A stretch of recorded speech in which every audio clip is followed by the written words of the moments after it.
What lurks behind this unassuming storefronts in Cleveland, Ohio?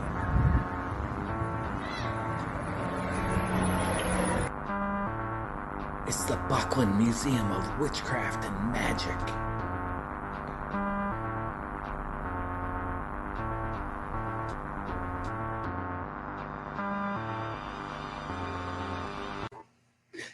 Welcome back to the Buckland Museum Frankenstein Radio Control Room, broadcasting out of a Gothic tower overlooking the Buckland Museum of Witchcraft in the west side of Cleveland, Ohio. Hoping that you're all safe right now from this devastating plague that's spreading around. Ohio's been getting hit by tornadoes lately. A tree fell on my friend Brett's house 2 nights ago.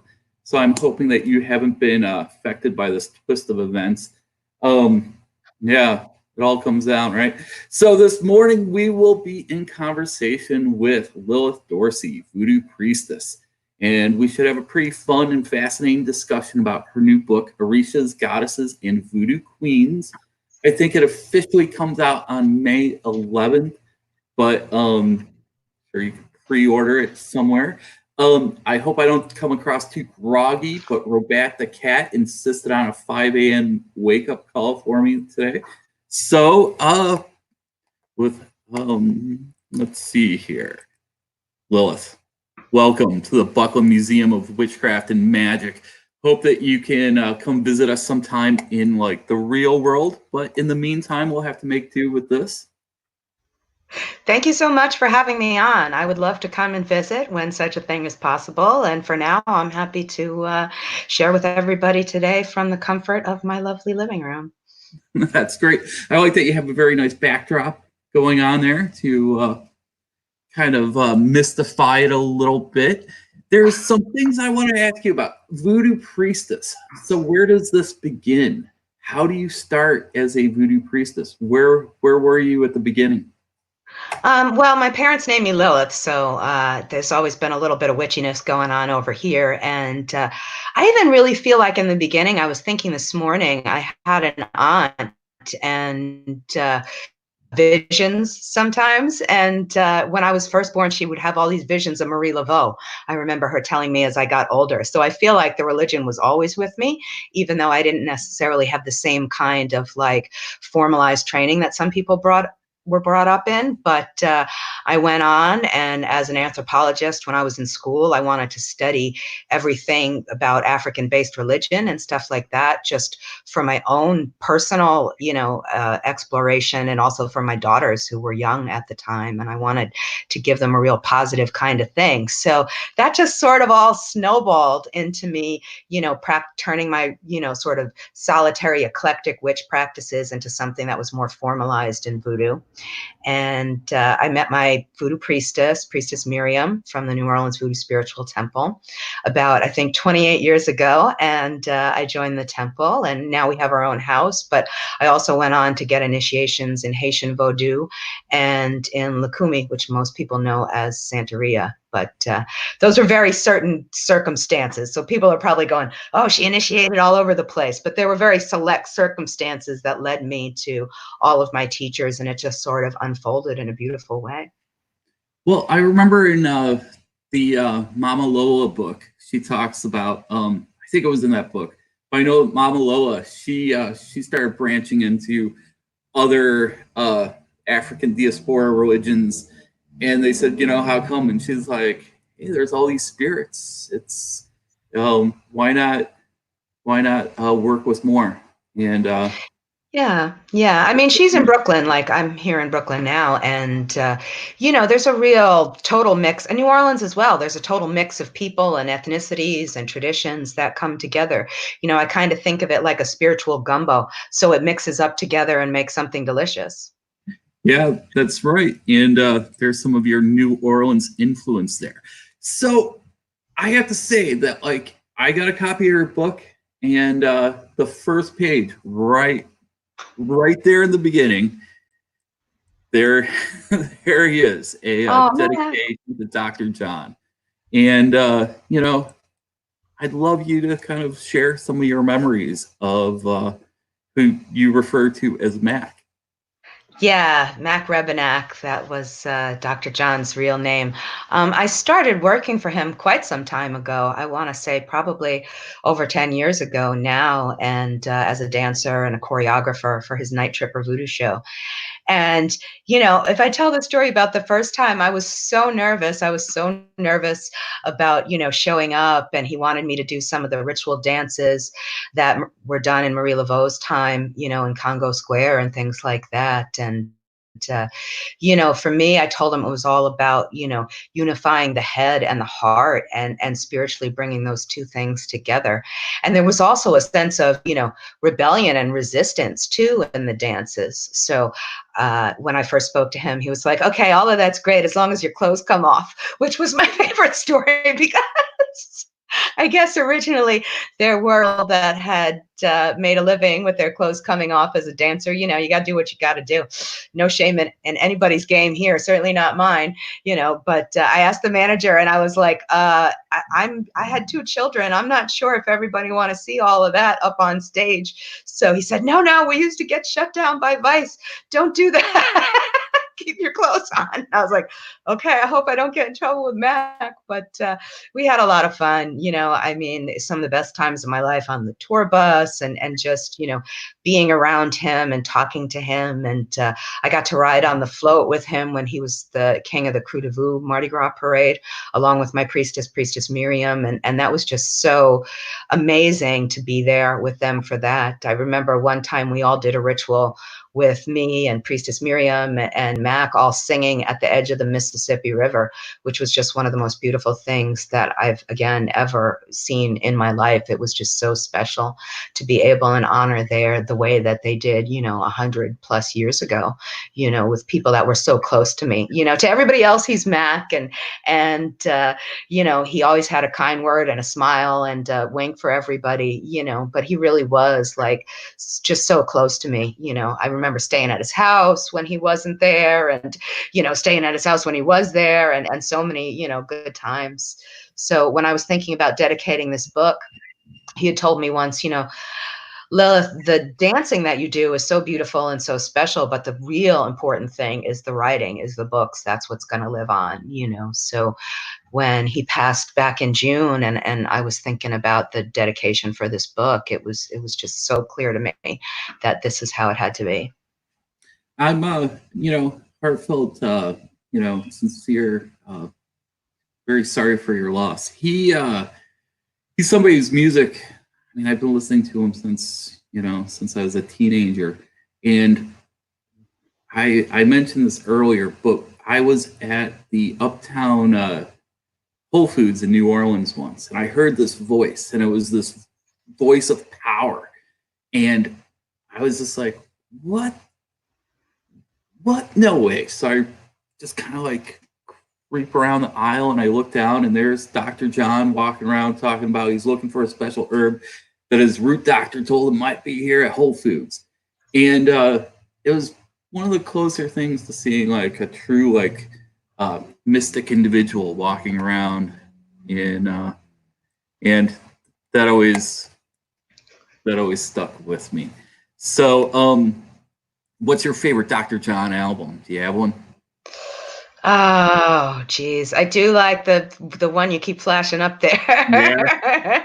I love Great Great Gumbo Yaya. I love, they used to call me Gilded Splinters girl. So, Oh because I yeah. just loved coming out and doing the walk on Gilded Splinters number, that again always spoke to me. I mean, I know he's also recorded the Marie Laveau song, but that song Mm-hmm. for me just totally spoke about, life as a spiritual person, really, that it was these gilded splinters, that there were going to be things that were rough and sharp, but there were also going to be so many things that were golden that were in your path. And you had to learn how to sort of dance over all the golden things in order to get to where you needed to be. And, but again, there's just so many. There's so many. It's like, I can't even, when we went to his memorial, I went with somebody who was very dear to him, my best friend, Bellavia. And, they just played almost every song and had, back in his guitar days in the 50s. And just, it was just so amazing just to see the corpus of work that this person had put together in their lifetime, and working a few months before he passed and was raised up, so. But I'm always happy to hear a Mac song. I love Indian Red. It talks about, so much of, again, the spirit of the resistance and joy and bounty and resilience of the people of New Orleans. So speaking of, well, so can you as a voodoo priestess, what does that mean to you? Like how when you wake up in the morning and you're like, I have a spiritual job to do. Can you kind of go through that? Because there's a lot of misconceptions about voodoo. I spent a lot of time explaining to people that like there's Hollywood voodoo and then there's a sincere religious belief voodoo. And Oh yeah, definitely. what are your thoughts on that? Definitely. There's this Hollywood, so many misconceptions that get put out there, starting with White Zombie all the way up through American Horror Story, and people don't really want to investigate what the truth is. They're much happier to sort of, glean what they can through these fictionalized narratives. And that's one of these things, both as, a filmmaker and an author, that I've always really tried to sort of debunk, but then I get branded the, nasty woman who's just telling everybody they're doing everything wrong, which I'm not trying to do. I'm really just trying to help set the record straight, because a lot of this stuff is very, like witchcraft itself. It's very demonized. It's highly sexualized. It has all of these things that have very little to do with the actual practices. So, I mean, I have my own spiritual house here in New York, and I have about, maybe 10 plus godchildren that are active, and these are my students, but I really do think of them as my godchildren, and I help them through every situation. I've been helping them through some of the difficult times that we're all going through right now, but I help them with everything, like, okay, they're having a hard time at work, or they're having a hard time in their relationship, or they're having a hard time, making ends meet, or anything really. They want to know how to cook this thing that we always cook as a ritual dish. We have feast days, we have, things like that here at my own, well, we're called the House of Mama Brigitte, so that's the name of my temple or spiritual house, but we do have feast days here.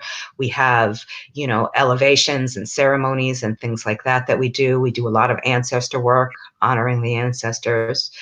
But, I get all kinds of questions. I get all necessary as I think people think it is. There's a big industry for Voodoo Queen, Halloween costumes. I think the reality of it is, okay, you're trying to explain to somebody who's in a negative relationship how they can, first assess their own mental, spiritual, and physical well-being, how they can get out of it, how they can find something better. There's a lot of those kinds of things that come into it. There's a lot of practical things, like I just posted on my blog how to make your own magical hand sanitizer and stuff like that. There's a lot of herbology and horticulture that goes into it, learning to work magically and physically with the things that are around us for our own most highest good, as my Lakumi priestess used to say, because that really is our goal. It gets this negative stereotype, also in part, I think, because we're talking about a religion that was, raised on the backs of slavery and things like that. So if somebody is, raping your partner, and somebody's, beating your children, and you're going to use the strongest magic that you have, and some of that's not going to be nice. Of course it's not. And I don't think there's anything wrong with that. But if people wonder why there's, all these negative voodoo spells, it's because the people who practice it went through all these negative things. And in a lot of ways, this was their only recourse. Yeah, that's the thing is magic defends itself. You have to yeah, I completely agree with everything that you're saying. So I noticed the name of the house is the House of Mama Brigitte. So the consort Mama Brigitte, yeah. The consort of the Baron, which she shouldn't be just lumped in together with her husband. I'm sure that's yeah. Where can people find this blog with the hand sanitizer? Oh, that's my blog on Pathos, which is Voodoo Universe. If you search for Voodoo Universe, I pop up, and they can find it. I mean, it's getting harder and harder to find ingredients, certainly here in New York City, but there's a lot of other things that are in there. You know, I'm not one of these people that's like, you know, we'll light a candle and everything will go away, but there are botanicals that have been proven to be, you know, antiviral, antiseptic, all of these things. And if we can work those into the soap when we're washing our hands, and we can work them into, you know, the spray when we're cleaning our kitchen, then we're going to be that much more protected. You know, I'd like to be both practical and magical. You know, something like lavender, which will calm you down, which I think, again, has been very helpful to me and a lot of people I know right now, in addition to being antiviral, is something that I really like to use, you know. So, but yeah, my blog, there's over 600 posts now on that blog. I can't even imagine. I wrote 600 different things, but apparently I did. So we have a message here from Indigo, and she says, "Long live." I love you, Indigo. That's really cool. Anybody have any questions or comments? Please comment on our Facebook, and we'll bring them up here. So you spent a lot of time in New Orleans, and I have to say that this book right here. Oh, I'm in that book. And that's when so a lot of people may or may not know, but we do this in partnership. It's my friend Tony, she's the actual owner of the artifacts, and my wife Jillian and I, we run the museum. But you know, she started talking about you, and I was like, oh, I'm familiar with Lilith, and pretty much originally from this book right here. So from what I understand, Louis here, he has some Ohio roots, but He does.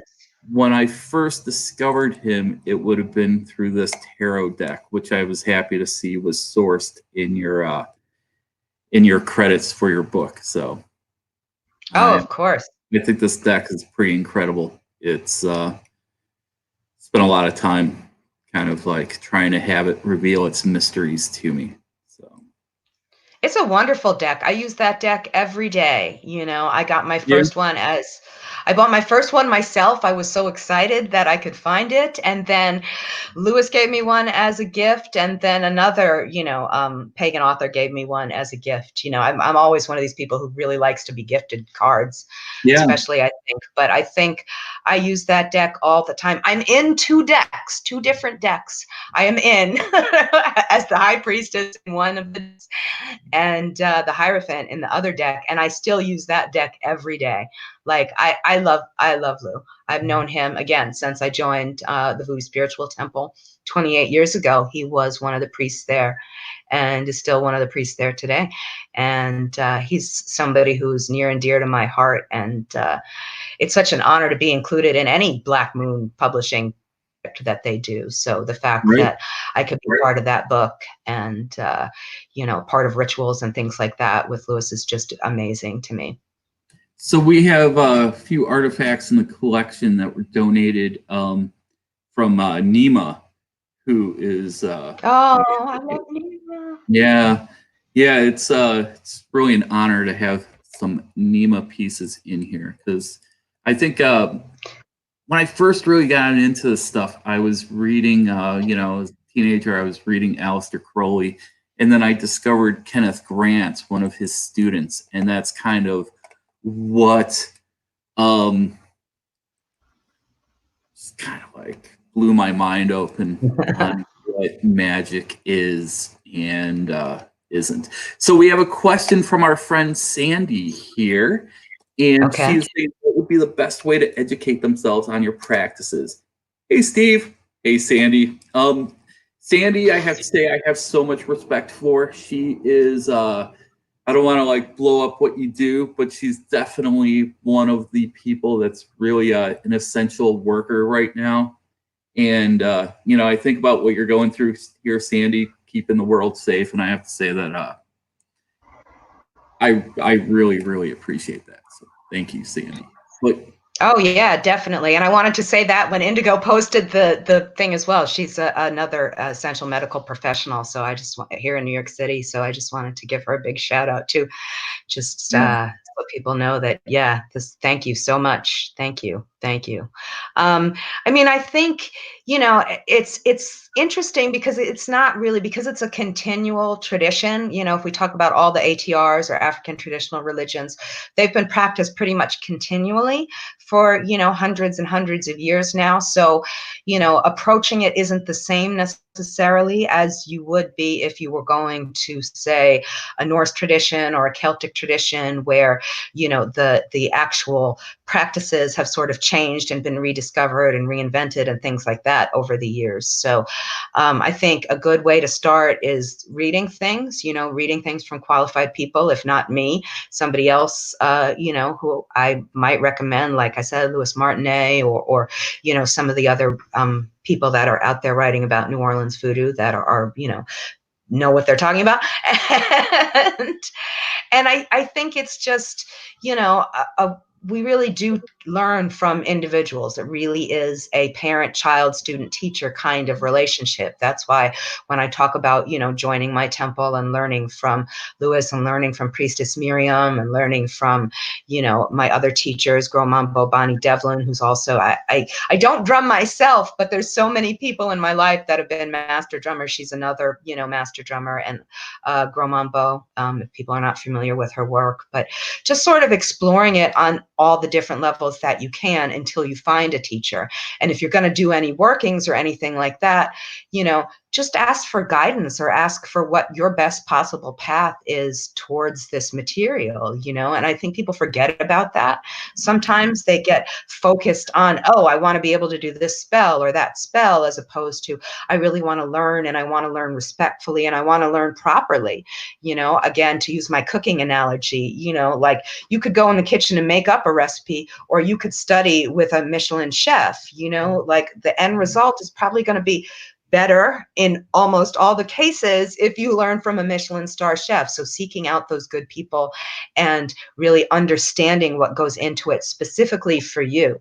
You know, if I was training with a Michelin star chef and I had a peanut allergy, we wouldn't be cooking with peanuts in the kitchen. So these things have to be known. The same is true of magical ingredients. Some people are going to work really well with an ingredient. Some people, it's going to be like kryptonite for them, and they're never going to be able to work with an ingredient. And if they don't have that one-on-one dialogue going on with a teacher, then it's going to be so much harder for them to find their way through these very complex waters. Because when we talk about the Orishas and the Loa that I talk about in the book, everyone has its own color, its own number, its own symbol, its own day of the week, its own litany of songs, its own litany of prayers, its own litany of sacred dances, holidays, all of these things, you know. You could spend your whole life. Years ago, I used to do the Oshun newsletter, and we had a man named John Gray who wrote my reviews, and he wrote a 600-page annotated bibliography in 8-point type. The thing is like this, of every book that he could find that had to do with the ATRs. And this was just like, you know, and he's told me when he started working for the newsletter 25, 26 years ago, was that he could study this for the rest of his life and never be done. So there's so much stuff to learn and so much stuff to understand. And if you have somebody help you navigate that path that's going to be best for you, then that's going to work best. You know, I have one godson. We won't let him in the kitchen because he the first time he read a spell about controlling people by putting hair in the coffee. So we said, all right, you're not allowed in the kitchen because I think he was about 17 at the time. He just had a birthday. He's now 30 something. So he's learned the error of his ways. We let him make coffee now, but it took a good 10 years before I was like, no, you can't be happy about some crazy controlling spell. Get out of the kitchen. So he learned other things in that time, and then we let him back in the kitchen. So that's really, yeah, that says a lot right there. So you, your background is you have a degree in anthropology and also one in like media studies revolving around kind of learning, documentary, that sort of thing. So what would you say? So right now, a lot of people are in lockdown, they're streaming, they're looking for something to watch. Do you have like a top 5 like voodoo ATR related films that don't really have too much of the like you know, we talked about White Zombie, you know, ones with more of a sincere kind of exploration of. Yeah. Yeah, definitely. Definitely. Yeah. I did my undergrad in film production at NYU, and then I went on to URI and did my undergrad in anthro. And then I went back to NYU to do my grad work in culture and media, which is a dual program that they have in anthro and sort of film production and cinema studies.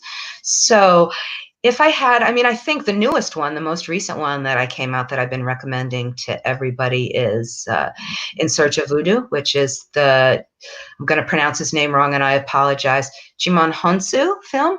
But he went back to Benin and he made a documentary in his home country about the roots of Voodoo over there. And that's really fascinating because you get to see the offerings and things like that. I have a good friend who made a documentary called From Brooklyn to Benin. It is a wonderful documentary that I recommend. I have my own YouTube channel, which there's a bunch of sort of explanation kinds of videos and things like that people can find on there. Also online, there's a wonderful interview with Louis Martinet and my dear friend, Witch Dr. Utu, talking about ritual drumming and things like that. So that's a fascinating thing I would look at. And when people ask me about, you know, Hollywood films or feature-length films or fiction films, I usually recommend Julie Dash's Daughters of the Dust, which is really fascinating about, you know, hoodoo and root work and conjure in the Gullah area of the United States. So that's fascinating. And also Cassie Lemon's Eve's Bayou, which I think anybody who hasn't seen Eve's Bayou needs to go out and see Eve's Bayou. Cassie Lemon's just finished the Harriet film, but she was the first Black woman to make a feature-length Hollywood film, and that was Eve's Bayou. And that really sort of evokes, again, this sort of spirituality that you get in the swamp, this whole watery nature of things, you know, and that's a character that we certainly have in New Orleans. And my own documentary, which you asked me out before, which we're still thinking about somehow figuring out how to release it. But my own documentary was called Bodies of Water, and how the connection between the water and the water we have in our body and the bodies of water that surround us, no matter where we are, that informs our magic and our spirituality. And if we're in New Orleans, that's the Mississippi. And if we're here, I remember taking this trip with a good friend of mine who's a Babalawo Lukumi priest, and we were driving over the Verrazano Bridge here in New York City, and he said, this is the perfect Oshun and Yemaya place because it's where the river meets the ocean. So you've got these two Orisha that come together in that space. And even though I grew up, you know, I could walk to the Verrazano Bridge where I grew up, but I never really thought of it as it having that kind of like sacred energy where the waters come together and these two powerful primal ancient foremothers mix and mingle and create this beautiful kind of healing and growth energy. So yeah. It's a long So I'm list. just going to throw this out here. Here's a little pitch to you. You don't have to say yes, but you know, here in Cleveland, we have the Cuyahoga River, and it goes into probably my favorite named lake, Lake Erie. But you know, maybe somehow we could invite you here to show your documentary in the museum sometime. Oh, I love that idea. I really, really love that idea.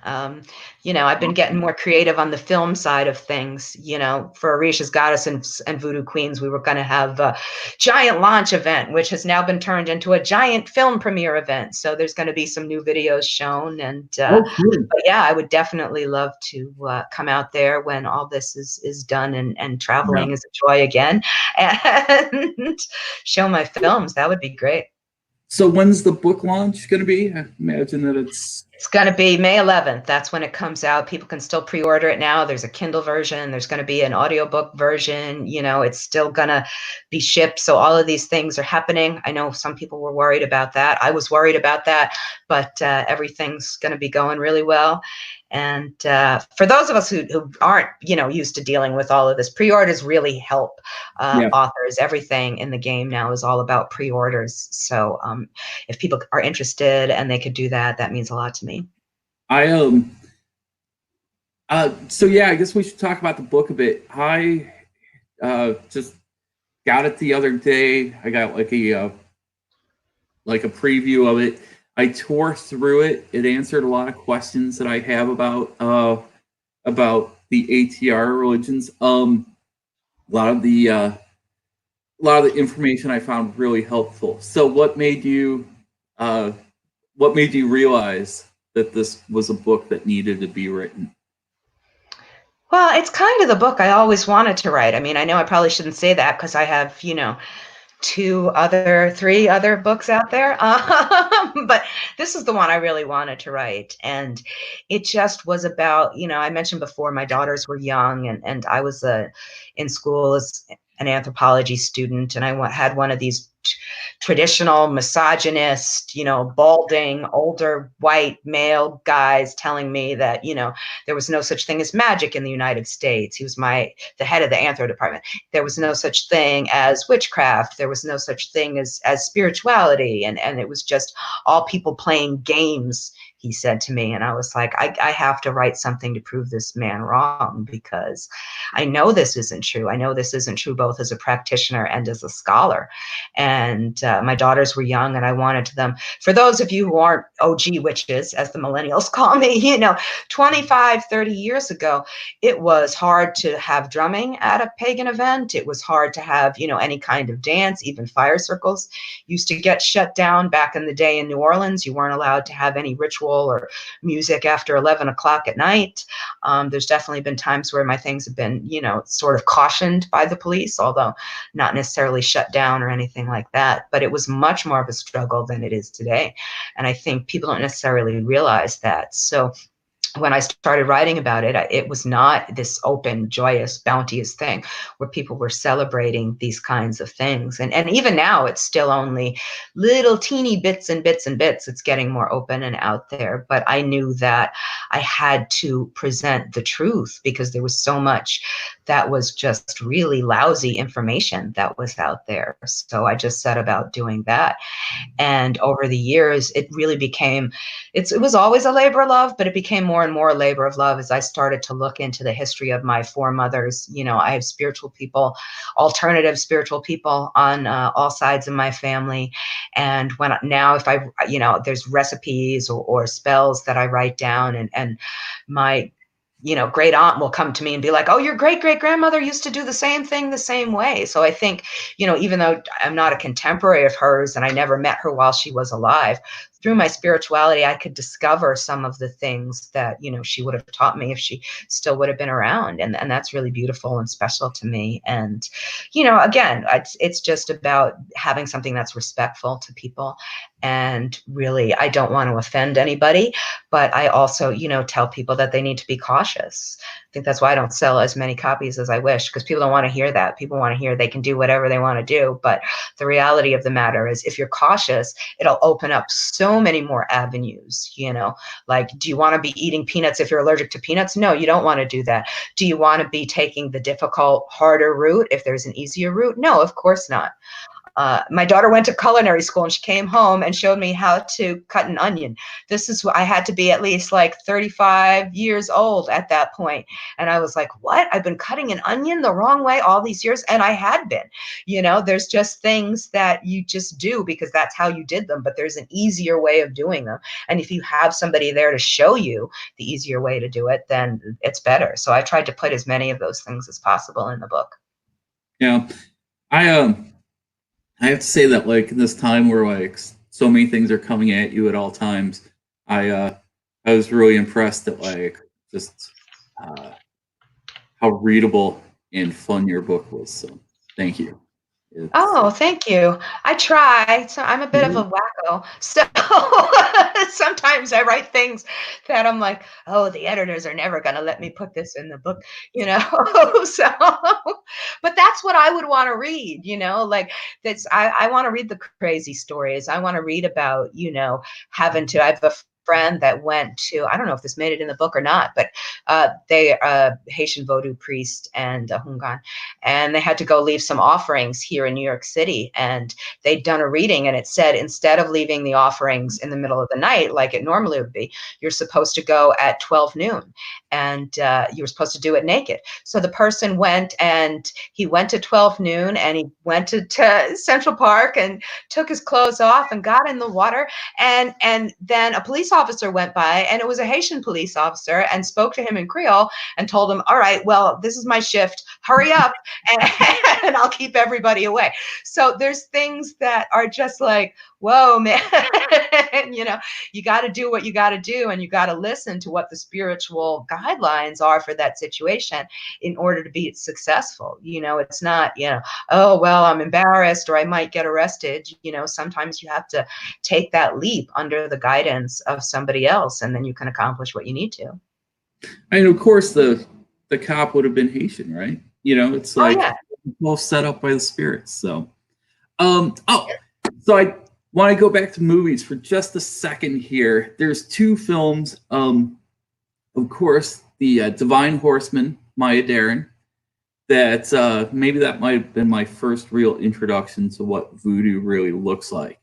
But one thing I thought was odd was I didn't realize this. You watch Serpent and the Rainbow, and it's this like exploitative thing. But from my understanding is the scene at the hotel. Are you familiar with the movie? Yeah. Serpent and the Rainbow? So the scene in the hotel, they have a voodoo ceremony, and supposedly that's one of the best like film documentation from like, I guess that would have been the 80s, of what somebody like being ridden by the Loa was really like. And I thought that was kind of interesting that even in the garbage, there's some flowers, right? Yeah, it's true. It's true. I mean, I'm not necessarily, you know, a big fan of Wade Davis. I mentioned my priestess, Bonnie Devlin, before. She went to Harvard Divinity, you know, and I think Wade Davis got all the publicity for going to Harvard and doing his ethnobotany studies there because, again, it's Wade Davis and not, you know, a woman or a person of color or something like that. And a lot of the book is really sensationalist and things like that. And the other point I think that most people don't know is, you know, he got his ethnobotany fame because he supposedly discovered the formula for making a zombie, which was a combination of, you know, herbs and you know, there's a fish in Haiti that's similar to the puffer fish that you use in the formula. And basically it slows somebody's heart rate and it makes them sort of slows their breathing and they're sort of temporarily paralyzed and things like that. So this is where you get this kind of undead kind of mythos that evolves from it. And the thing that always gets me about Wade Davis is he published the formula as part of his research for Harvard.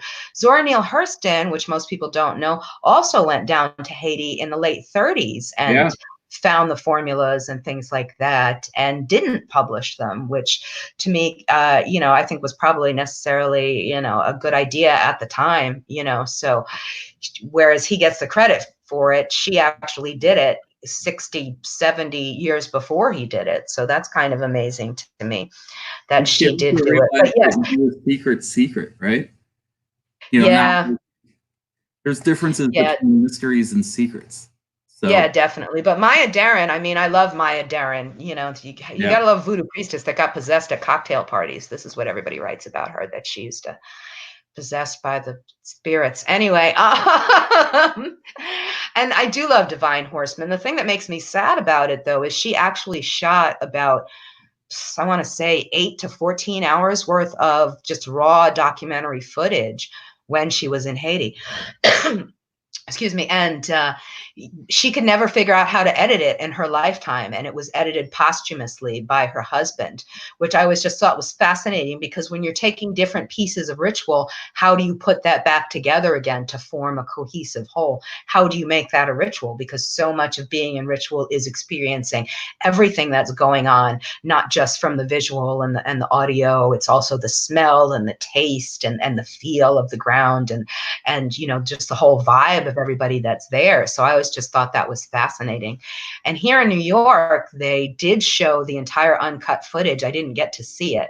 I've seen. My friend John saw that. Yeah, I know. At I believe. Yeah. Second Avenue.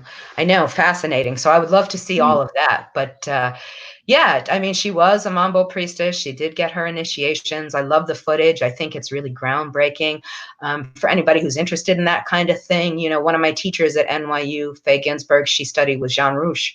And if you see his Maître Fou, the Mad Masters, there's a lot of really intense possession footage in there that he shot in I want to say the 60s in Africa, West Africa. So that's really I'm gonna have to see if I could find that. That's Oh yeah, it's online. Everybody loves Jean Rouch. It's online, but it's, you know, if we're talking about sort of having that kind of possession, trance, connection to goddess, you know, captured in film, that's really some fascinating things. It's definitely intense.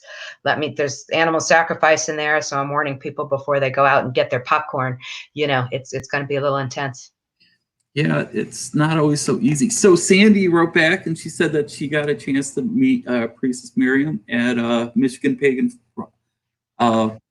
Fest last year, and she got to talk to Udu Witch Doctor, who I know that you're very close with, and she's trying to learn to be respectful and maybe incorporate it into her own practice. Cool, Sandy. And then we have. That's great. Thank you. I mean, yeah, definitely. I think there's certainly simple things you can do. I usually advise people not to ask for anything because it's like, you know, you're not familiar with these spirits or stuff. So it's more of an honoring or respect. I usually recommend people start with their ancestors because those are the ones that are closest to them and have, you know, been part of their lives, you know, even before they got there. So I think that that's a good way to sort of have this bridge between, you know, whatever your practices are now and sort of maybe incorporating some of those things that we do. And then we have one here from Liz Pressman, who says she was stopped 3 times by cops in my park, never arrested, but they made me stop ritual and leave. I have to say, that stinks. What's my advice for that? Cinnamon for invisibility. Sometimes I recommend people use before they go out and do anything where they don't want to be seen. I think that's really? Okay. Cinnamon, yeah. Very cool. So you started off going to shops in New York City. And of course, you must have spent some time at the Magical Child, and we have some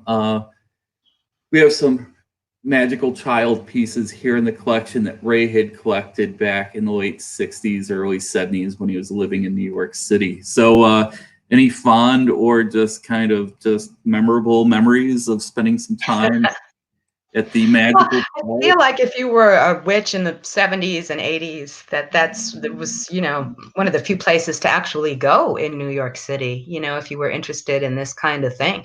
And I remember going in as a little teenage witch, you know, just old enough to get on the subway all by myself and going in and wanting to look at all the books and all the magical supplies. And, you know, I'm sure everybody has their own experience of going in there. I remember a couple of dirty looks. I remember them thinking I didn't have enough money or I was just there to buy, you know, whatever, penis candles or something like that. I don't know. I didn't buy any penis candles, but I really just wanted to learn, you know, and that took a long time process. But yeah, that was the best place to go. That was the thing.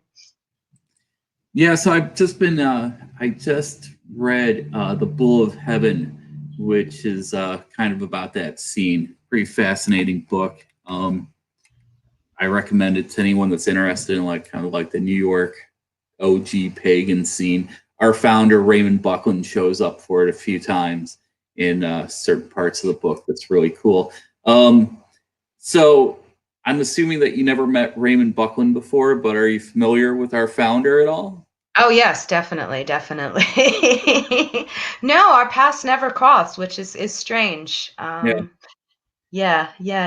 But no, I'm definitely familiar with all of his work, and I highly recommend it to people, definitely. So we have an update here from Liz. So she moved from New York City to Western Mass. So her solution was the Berkshires. So I guess, yeah, going underground is sometimes. Well, that's good. Yeah, that's good. So Well, thank you so much for coming and spending time with us here. It's Oh, no problem. It was a delight. I had such a good time. Tony. So our partner in this, Tony, she was like, "You have to speak with Lilith." I'm like, "All right, cool." 'Cause, like, honestly, like, it's just been doing this couple weeks, so I appreciate any kind of like courtesy that you've given me here in the last Oh, hour. no, it was wonderful. It was wonderful. So where do people keep up with you? I'm assuming here at the bottom of the screen we have lilithdorsey.com scrolling apart. Yeah, Probably definitely. your Instagram, we have your Twitter. So is there anywhere else that you're really active? Now Facebook, Instagram, Twitter, all of these things. Like I said, there's going to be a whole bunch of launch events and stuff like that. Like, there's going to be contests for people who pre-order the book. I have like postcards and stickers. I got to do something with these. Which way did it go? Here. We have a stack of the postcards here in the gift shop on our flyer table. That of Yeah. course there's nobody to hand them out to you right now. Yeah. But I'm going to have a contest where people can, whatever, send me a screenshot that they've, pre-ordered Awesome. the book, and then I'll mail them stickers and other gifts, and be a contest for signed copies when they show up and everything like that. So there's going to be a lot of that. Yep. Cool. Awesome. Well, thank you so much. And let's see here. Any well, all right. Well, thanks everybody for sticking around, listening to us talk about Lilith Dorsey's new book. And if you have any questions, like put them in the little comment section here, and I'm sure we could follow up later. We are going to be speaking with Estrella Taylor next week about her book on intuitive witchcraft. She was going to come here May 9th to do a workshop, May 9th to do a workshop. But even if the city or the state lifts its ban on gatherings, we just didn't really think that'd be a good idea right now. So we're going to reschedule later this summer. And we're going to be speaking with, let's see. Well, we have a bunch of stuff coming up. Just stay tuned on our Facebook, our Instagram, our Twitter, and our website to find out more. And it's been a real pleasure talking to everyone. Take care of yourselves and chat soon.